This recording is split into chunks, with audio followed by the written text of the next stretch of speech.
que viene con cierto grado de inflamación y sobre todo si el paciente no está compensado desde el punto de vista de su diabetes, esto puede repercutir también en la masa muscular y no tiene nada que ver precisamente con la diabetes, con la sarcopenia de un viejito, sino van a haber otras causas que pueden provocarla, además de la edad, si ese fuera el caso, que fuera un paciente con diabetes y que además sea adulto mayor. Entonces vamos a entrar al tema de hoy. No vamos a hablar propiamente de la dieta de la persona con diabetes, sino vamos a hablar cómo repercute la diabetes en que un paciente pueda entrar en sarcopenia y viceversa.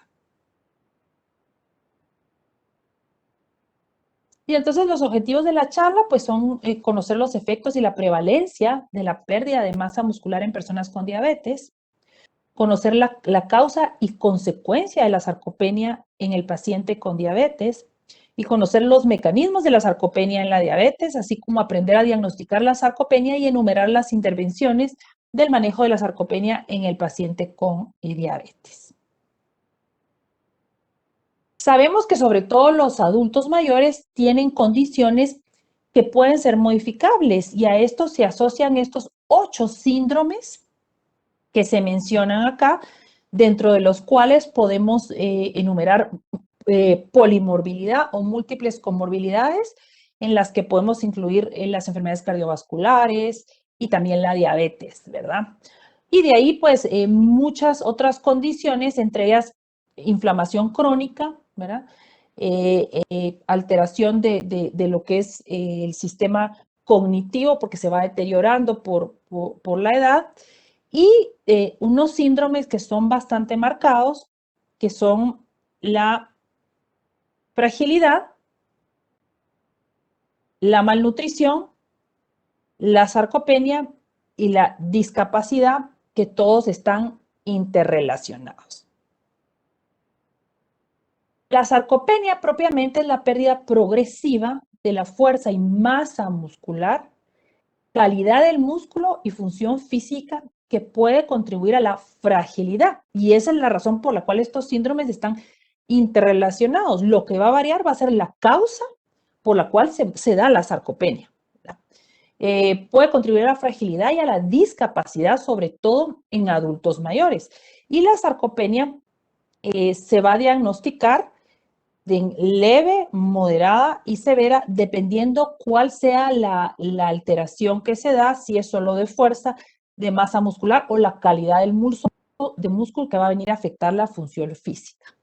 Cuando la baja fuerza muscular, la baja cantidad y la calidad del músculo y la baja funcionalidad física son detectadas, ahí es donde podemos considerar la sarcopenia severa y vamos a ver más adelante cómo la podemos diagnosticar. Como les mencioné al inicio de la charla y como mencionaba la licenciada Tania, esta no está limitada únicamente a personas de bajo peso. Se está viendo cada vez más personas con sobrepeso u obesidad que pueden entrar en sarcopenia. Estamos viendo sobre todo en cáncer, como recuérdense que cada población es diferente y sobre todo de país a país varían mucho. Recién acaban de presentar los resultados de un estudio que se llevó a nivel latinoamericano, que fue un estudio de oncología, y se vio que realmente la mayoría de pacientes no tenían un índice de masa corporal bajo, que podíamos decir que estuvieran en malnutrición en base al índice de masa corporal. Pero cuando profundizábamos y valorábamos otros parámetros como la fuerza muscular, por ejemplo, que puede ser un parámetro para diagnosticar las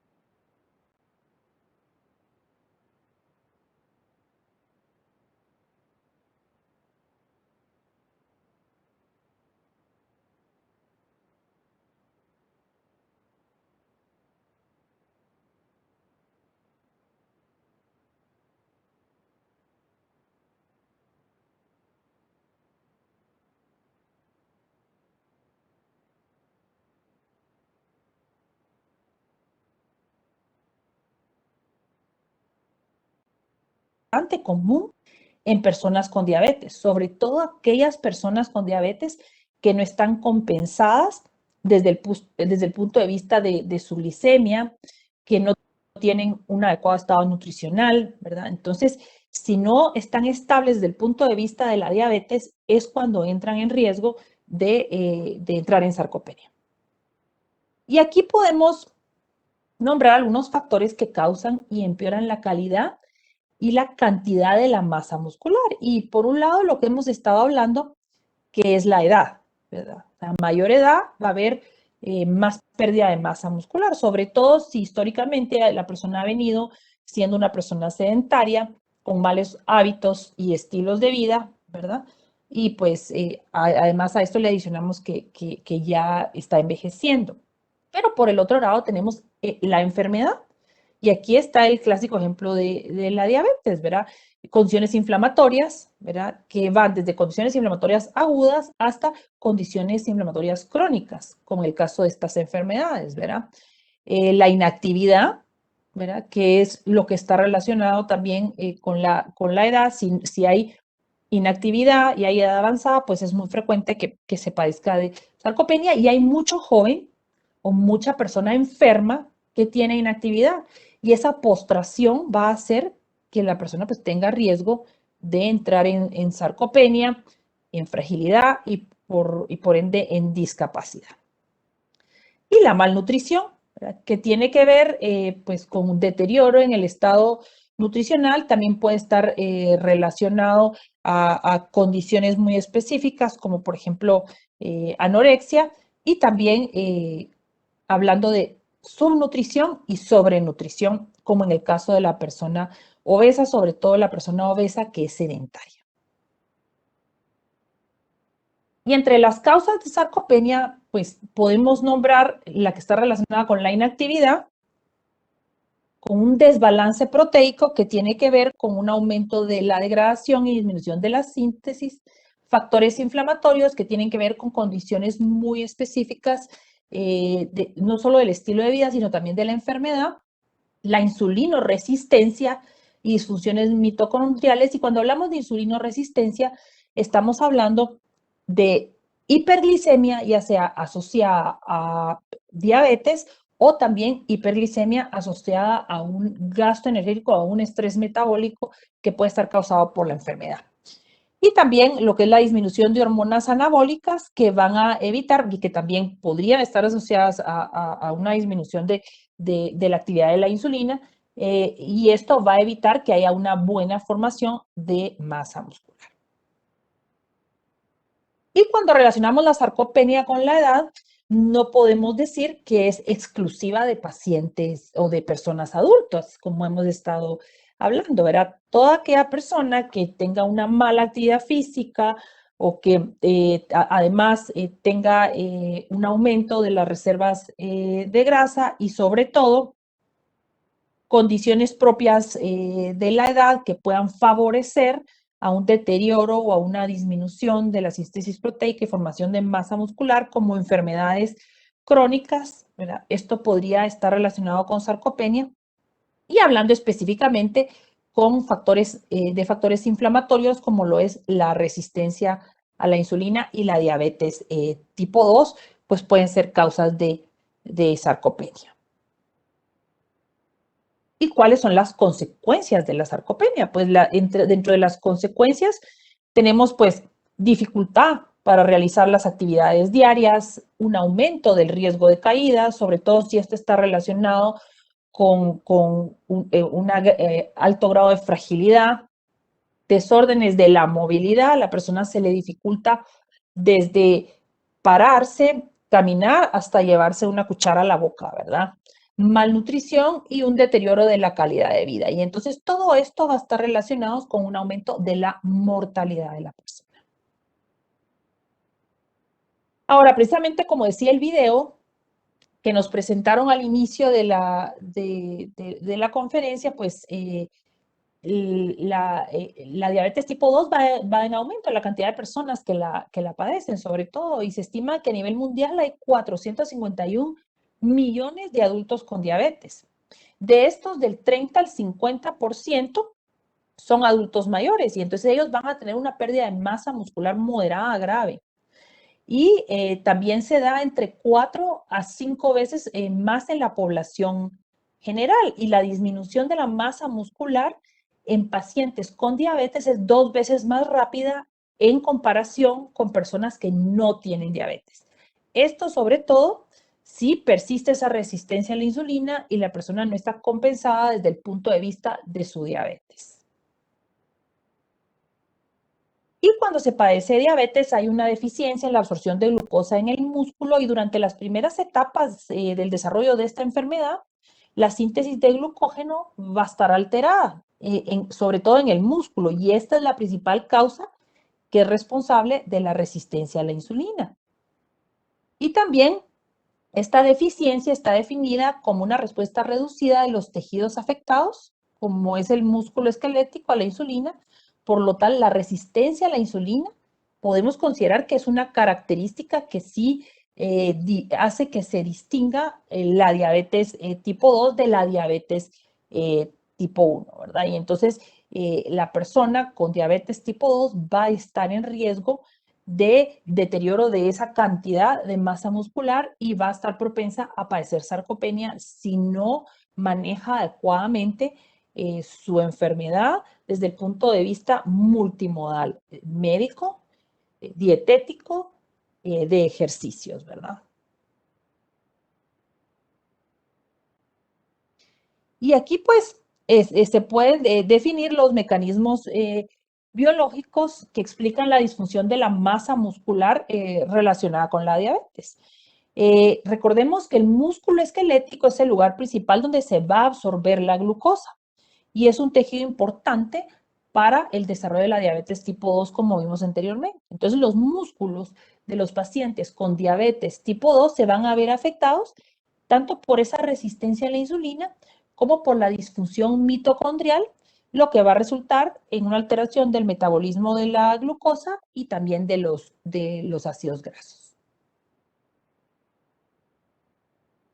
Y la sarcopenia se puede considerar no solo causa, sino también consecuencia de la diabetes tipo 2. ¿Por qué? Porque va a aumentar, por un lado, la resistencia a la insulina y va a disminuir la eliminación de la glucosa mediada precisamente por esa insulina. Y entonces, la sarcopenia va a ocurrir una disminución de masa muscular y la función del músculo va a ser deficiente, y la diabetes, por otro lado, va a favorecer esto debido a la deficiencia y resistencia a la insulina.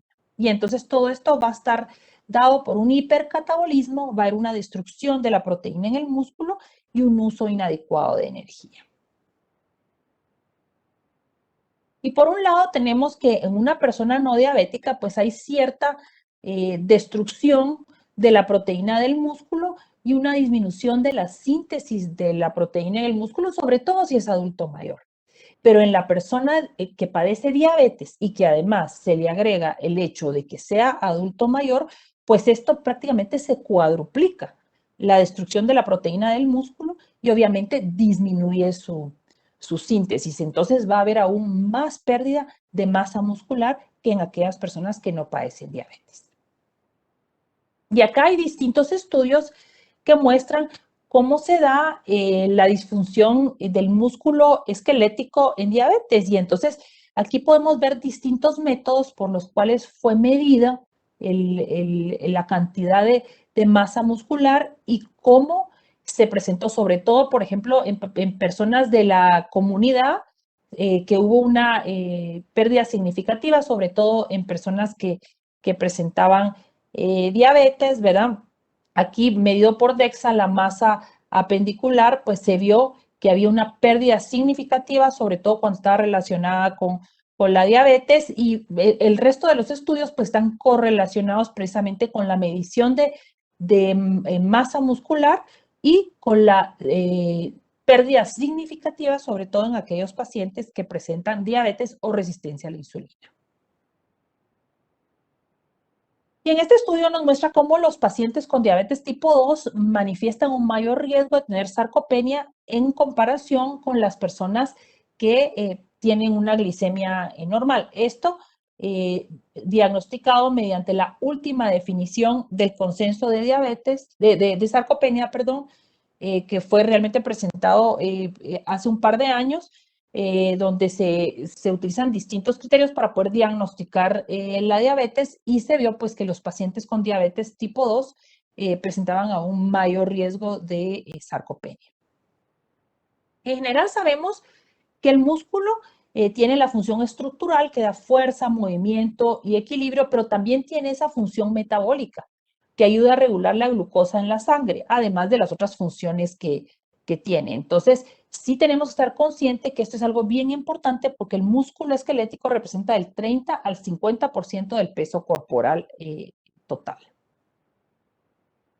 Y este va a ser el regulador clave en la homeostasis de la glucosa, ¿verdad?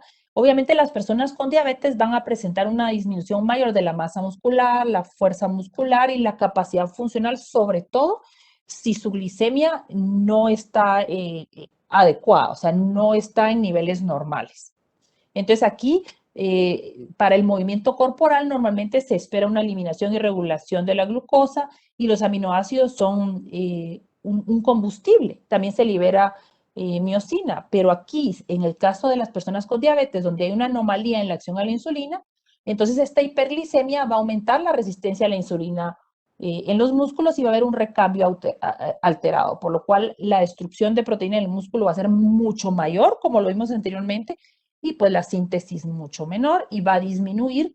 Esto va a repercutir en una disminución de la masa muscular. Y aquí están las causas de pérdida de masa muscular en las personas con diabetes. Y entre las causas primarias, pues ya nombramos la resistencia a la insulina, la hiperglicemia, las anomalías o la deficiencia en la acción de la insulina, la resistencia anabólica de los músculos y el diferente uso de los distintos sustratos energéticos, ¿verdad? Pero también debemos de agregar todo el componente inflamatorio y de estrés oxidativo que presentan las personas con diabetes, así como las complicaciones macro y microvasculares que definitivamente van a afectar el músculo esquelético. Y también las alteraciones en el tejido adiposo, sobre todo el que se encuentra entre los músculos, ya que las personas con diabetes, ya sean obesas o desnutridas, tienen este tejido adiposo, sobre todo en los muslos, ¿verdad? Y este se asocia a la sensibilidad a la insulina.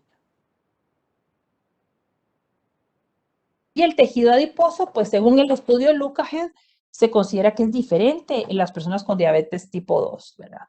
Aquí se evaluó 93 pacientes con diabetes tipo 2 y se vio que la distribución del tejido adiposo se ve significativamente alterado en la diabetes y que los pacientes con diabetes tienen más tejido adiposo visceral e intermuscular que va a agravar la resistencia a la insulina, pero menos tejido adiposo subcutáneo que en sujetos que no tienen diabetes. Entonces, esto podría agravar aún más el riesgo a la resistencia a la insulina. Entonces, ¿cómo vamos a diagnosticar la sarcopenia? Y para el diagnóstico de la sarcopenia, tenemos este instrumento que es el SARC-F, que tiene diferentes punteos que van a valorar desde la fuerza muscular, lo que es la funcionalidad y todo lo que es el riesgo de caídas. Y un punteo mayor o igual a 4 se considera que es un predictor de sarcopenia. Y entonces así es como se inicia el diagnóstico de sarcopenia. Es como encontramos los casos cuando sospechamos que la persona puede tener sarcopenia. Si el SARC-F da negativo, entonces pues no se considera en ese momento sarcopenia, que el paciente tiene sarcopenia, aunque puede haber un nuevo screening más adelante si el paciente volvemos a sospechar que tiene sarcopenia. Entonces de ahí, una vez determinamos o tratamos de encontrar los casos y determinamos que existe sospecha en base al SARC-F, entonces ya se va a determinar la fuerza muscular, ya sea en base a la dinamometría, ¿verdad? O a ciertos ejercicios que se pueden hacer con el paciente o ciertos tests como el de pararse y sentarse, ¿verdad? Si es normal, pues no tiene sarcopenia y si está bajo, entonces se considera una sarcopenia probable y ahí es donde tenemos que medir la calidad del músculo, ¿verdad? Mediante composición corporal. Y si está baja la cantidad de masa muscular, ahí podemos confirmar la sarcopenia y determinar si hay cierta alteración en la funcionalidad de los pacientes que puedan indicar que pueden estar con fragilidad o pueden entrar en una discapacidad. Y esto mediante estos tests, como por ejemplo el de caminar 400 metros, ¿verdad? O sea, el de la velocidad de marcha también se puede utilizar. Y aquí pues es por donde podemos determinar si el paciente tiene una sarcopenia severa. Y entonces, una vez diagnosticamos eso, también tenemos que ir a la par con el diagnóstico de fragilidad, porque el que el paciente entre en sarcopenia también puede hacer que tenga riesgo de entrar en fragilidad y una disminución en su funcionalidad. Y esto puede tener efectos deleterios en los pacientes, incluso aumentar el riesgo de caídas. Y la fragilidad es un síndrome multidimensional con un estado de alta vulnerabilidad y sobre todo cuando la persona tiene una edad avanzada.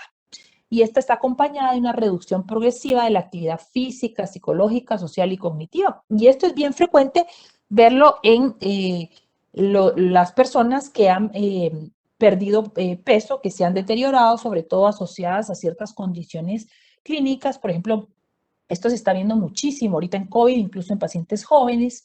Y esa progresión de la fragilidad está dada por el balance entre la fuerza que le brinda que el paciente está independiente versus deficiencias en su independencia y su suficiencia que no lo permite realizar las actividades de la vida diaria. Y esto obviamente va a aumentar con la edad y está asociado al riesgo de caídas, discapacidad y hospitalización. Y el aumento de la fragilidad es un predictor de mortalidad. Y aquí podemos ver cuál es el ciclo de la fragilidad que viene desde un deterioro nutricional por una ingesta suficiente, pérdida de peso, a sarcopenia, y esto va a estar relacionado con la pérdida de fuerza muscular y con los tests que recién estábamos viendo como un deterioro en la velocidad de la marcha. Y esto obviamente va a disminuir también su actividad y va a llevar al paciente a que tenga cierta discapacidad y va a ser mucho más dependiente. Y los criterios para el diagnóstico de fragilidad en los adultos mayores, pues aquí los tenemos, la medición de fuerza muscular mediante dinamometría, la velocidad de marcha, o sea, la capacidad de caminar a cierta velocidad, pues cierto nivel bajo de actividad física, el que se sienta exhausto, que se canse con la mínima actividad, como por ejemplo comer, y obviamente una pérdida de peso mayor del 10% durante el último año. ¿Y qué pasa con el paciente con diabetes? Está estudiado que los pacientes ancianos con diabetes pueden entrar en cierto grado de fragilidad. Y entonces es importante por eso que una intervención que incluya una nutrición adecuada, que el paciente por lo menos consuma el 50% del requerimiento. Y si el paciente no está llegando a ese 50%, es necesario pensar en algún tipo de suplementación, ya sea oral, ¿verdad? O pues si se podemos optimizar la dieta oral como primera opción, sería ideal. Si no, ir considerando por cierto tipo de suplementación, obviamente esto a la par de una adecuada fisioterapia o una mejoría en su actividad física. Y también tenemos que relacionar el otro síndrome, que fue lo que vimos al principio, que es el de malnutrición, que puede ir a la par de la fragilidad y la sarcopenia. Y obviamente, pues la malnutrición puede tener como origen no solo una edad avanzada, sino una enfermedad subyacente, ya sea crónica, crónica agudizada o una enfermedad aguda. Y el ayuno es la principal causa de esta malnutrición y puede ser el ayuno asociado a diferentes causas, entre ellas anorexia inflamatoria. Y esa inflamación es lo que va a iniciar la pérdida rápida de masa muscular y de peso, pues tanto en la enfermedad aguda como crónica. Y entonces aquí estamos encontrando la relación entre la desnutrición o malnutrición, la sarcopenia y la diabetes, ¿verdad? Por un lado, la sarcopenia disminuye el volumen muscular y la fuerza muscular. La diabetes pues aumenta enfermedades asociadas, como por ejemplo, como parte de sus complicaciones, alteraciones en la visión, neuropatías y nefropatías, enfermedad renal asociada a la diabetes como una complicación. También la fragilidad, que está asociada a la pérdida de peso, pues esto que hablábamos, que el paciente se pone exhausto, se cansa, a la disminución de actividad física, y obviamente esto va a repercutir en lo psicosocial. Y por otro lado, condiciones hipercatabólicas o condiciones en las cuales pues la glicemia esté alterada, y esto va a aumentar el riesgo de enfermedad cardiovascular y mortalidad. Entonces acá solo venimos a ver que la desnutrición, la sarcopenia y la fragilidad pues están correlacionadas con la diabetes. ¿Y cómo diagnosticamos la malnutrición? Pues sabemos que actualmente hay distintas herramientas para diagnosticar la malnutrición como una forma fácil de diagnosticarla, sobre todo si no existe un equipo de terapia nutricional capacitado para un diagnóstico adecuado.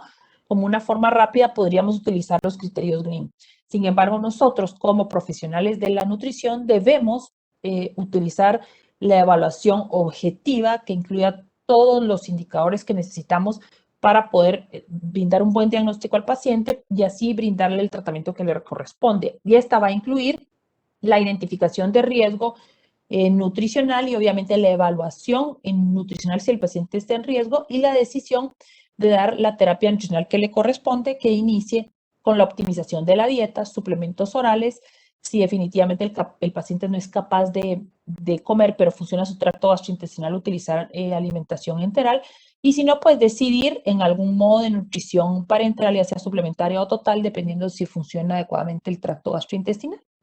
Y algo muy importante es el seguimiento y monitoreo, tanto en el hospital como en lo ambulatorio, porque muchas veces a los pacientes los perdemos cuando se les da egreso en el hospital, del hospital, ¿verdad? No se les da el seguimiento adecuado y el adulto, sobre todo el adulto mayor con comorbilidades que se encuentra en la comunidad, está en mucho riesgo de deterioro nutricional. Obviamente todo este proceso se debe dar dentro del marco de la bioética, mediante personal especializado y que tenga las competencias adecuadas para poder tratar a este grupo de pacientes mediante el trabajo en equipo, ¿verdad? Y multimodal, como habíamos hablado. ¿Qué quiere decir multimodal? Que cada una de las intervenciones dentro de nuestro expertise, ya sea farmacéuticos, médicos, enfermería, trabajo social, cada uno aporte al paciente lo que le compete para llevar a cabo un tratamiento integral, ¿verdad? E individualizado. Entonces aquí podemos encontrar la relación entre la sarcopenia y la fragilidad, ¿verdad? No solo la pérdida de masa muscular y baja calidad muscular, la fragilidad pues obviamente va a provocar esa fatiga, esa pérdida de peso, esa alteración cognitiva y alteración aislamiento social, y todo esto va a estar interrelacionado mediante una fuerza muscular baja, una velocidad de marcha lenta y un pobre balance que va a provocar que haya una discapacidad asociada a un mal funcionamiento desde el punto de vista de funcionalidad y físico del paciente. Y aquí podemos identificarnos con este ciclo de deterioro de la funcionalidad, que va a tener que ver no solo con la malnutrición, que es subnutrición y sobrenutrición, sino con la sarcopenia y la fragilidad, y va a afectar las actividades de la vida diaria del paciente. Y también correlacionada con las múltiples comorbilidades con las que pudiera cursar el paciente, que obviamente están asociados a procesos inflamatorios. Y entonces, pues aquí hablamos propiamente de la enfermedad aguda y crónica, como en el caso de la diabetes. Cuando hablamos de sobrenutrición y subnutrición, nos referimos a una baja ingesta o una baja utilización y absorción de los alimentos. En cuanto a sarcopenia, pues lo que hemos estado hablando, baja masa muscular, baja fuerza muscular, baja habilidad para poder incluso masticar y comer. Y en la fragilidad, pues la fatiga, una pérdida de peso no esperado o no planificado en el tiempo, así como un bajo índice de masa muscular, una disminución en la funcionalidad y en la calidad de vida del paciente. todos estos obviamente están interrelacionados. Entonces, ¿qué intervenciones debemos de realizar para mejorar la sarcopenia y la funcionalidad? En la persona con diabetes específicamente, lo que nos interesa primero es intervenciones de estilo de vida, que sea adherente a su dieta, con una dieta de bajo índice glicémico, con ácidos grasos buenos, ¿verdad? Sobre todo harinas integrales, ¿verdad? Y que mantengan una glicemia adecuada en base al régimen dietético que llevan. Obviamente tenemos que valorar a aquellas personas que no comen adecuadamente la dieta oral, pues les insisto mucho en la optimización de la dieta oral y si no el uso de suplementación. Y algo bien importante es la actividad física y el ejercicio, sobre todo que incluya resistencia. Si la persona con diabetes está compensada y realiza una adecuada actividad física, no tiene ninguna otra comorbilidad que le agregue alguna condición inflamatoria, no debería de presentar ningún problema de sarcopenia. Obviamente la ingesta de nutrientes es sumamente importante, sobre todo de proteína, de leucina, cuando fuera el caso de hidroximetilbutirato, que viene de la leucina, creatinina también, creatina, perdón, puede ser también una opción para suplementar, que lo vamos a ver más adelante en las guías, vitamina D. Y obviamente, pues, intervenciones farmacológicas que así lo requieran según el caso. Y aquí tenemos lo que les he estado hablando sobre las intervenciones alimentarias, sobre todo de proteínas, aminoácidos e hidroximetilbutirato, y estos van a dar un tratamiento eficaz en la sarcopenia, sobre todo en la edad adulta, y va a aumentar la masa muscular y la función muscular. Pero en el caso el ejercicio es una estrategia que es muy eficaz para mejorar la masa y función muscular, sobre todo en la sarcopenia, y esto sobre todo es eficaz para mejorar la fuerza muscular y la salud metabólica en adultos mayores con diabetes, ¿verdad? Entonces, número uno, pues tratar de mejorar la sensibilidad a la insulina mediante estilos de vida adecuados y un entrenamiento de ejercicio adecuado. ¿Cuáles son las causas de déficit de proteína que están relacionadas con la edad? Pues primero tenemos una inadecuada ingesta. De ahí una inadecuada habilidad para utilizar esas proteínas, como el caso de la insulino resistencia, por lo cual les insisto, la persona con diabetes tiene que mantener adecuados niveles de glicemia, hemoglobina glicosilada, debe estar compensado desde el punto de vista de su enfermedad. Y otra sería un aumento en las necesidades de las proteínas, o sea, que tenga una condición metabólica o estrés metabólico o catabolismo que haga que necesite mayores cantidades proteicas. Porque todo esto, si no se llena, pues puede llevar a la persona a perder funcionalidad. Y aquí están las recomendaciones basadas en evidencia de este grupo PROTASH, que fue realmente fue un consenso, un paper donde establecieron su posición en cuanto a las necesidades de proteína de adultos mayores. Se establece que necesitan más proteína que adultos jóvenes para poder promover la salud, la recuperación a la enfermedad y la funcionalidad. Entonces necesitan compensar esos cambios del metabolismo de proteínas asociados a la disminución de respuestas anabólicas, condiciones catabólicas e inflamatorias y asociadas a enfermedades crónicas y agudas de la edad. Entonces, ellos mencionan las necesidades de proteína en adultos mayores con buena salud y con enfermedades crónicas y la importancia del papel del ejercicio junto con la ingesta proteica para el mantenimiento de la buena fuerza muscular y la funcionalidad.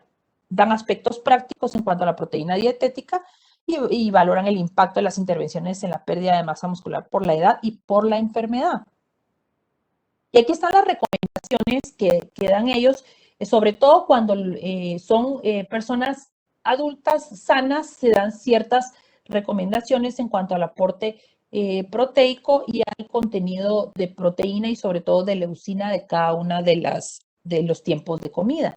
Pero en enfermedades agudas y crónicas, ellos establecen otros parámetros que van de 1.2 a 1.5 gramos por kilogramo por día, sobre todo en aquellas personas que están en cierto grado de de catabolismo, que están en malnutrición, y obviamente se tiene que tener mucho cuidado en aquellas personas en las que la función renal está comprometida, porque entonces ahí se tiene que individualizar al paciente y pues dependiendo si está en terapia de reemplazo renal o no, entonces ahí ya se puede liberar el aporte proteico.